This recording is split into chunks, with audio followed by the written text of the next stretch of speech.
Hey guys, I'm gonna review the Judy Doll pad air cushion, sorry, that's what it says on their website. So I use the color N20 and I'm gonna put on 2 layers because I find that 2 layers is just enough to cover all the redness on my face. And this is the final look. 5 hours? So it hasn't been that long and I didn't really sweat today, but it's looking pretty good. I would say one thing I make sure to do in terms of how to prep my skin, I make sure I really hydrate my skin. So sometimes I would use some cotton pads and then soak them in a toner and just put them on my face like a face mask. Or you can get a hydrating face mask and then put that on, then put like lotion on, and then sunscreen, whatever your skincare is. But I would do that just to make sure my skin is hydrated enough so the foundation is not like cakey or patchy or dry. You know, sometimes foundation clings to my dry spots.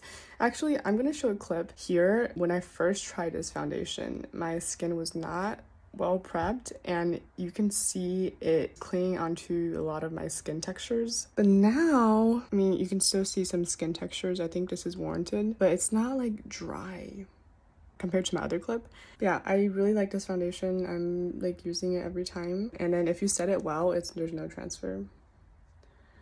But I did wear this for maybe 10 hours one day and I was like sweating a lot. By the end of that day, it kind of melted off.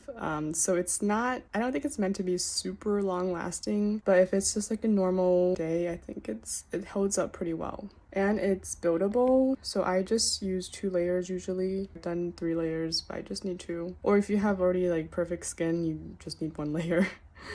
They claim to be high coverage, but I would say this is more like a medium coverage. They also claim to give you that natural finish, which is very true. It does look very natural. It doesn't look cakey, doesn't look too heavy because I guess because the coverage isn't like that high, it does have a more natural skin-like finish, which is great.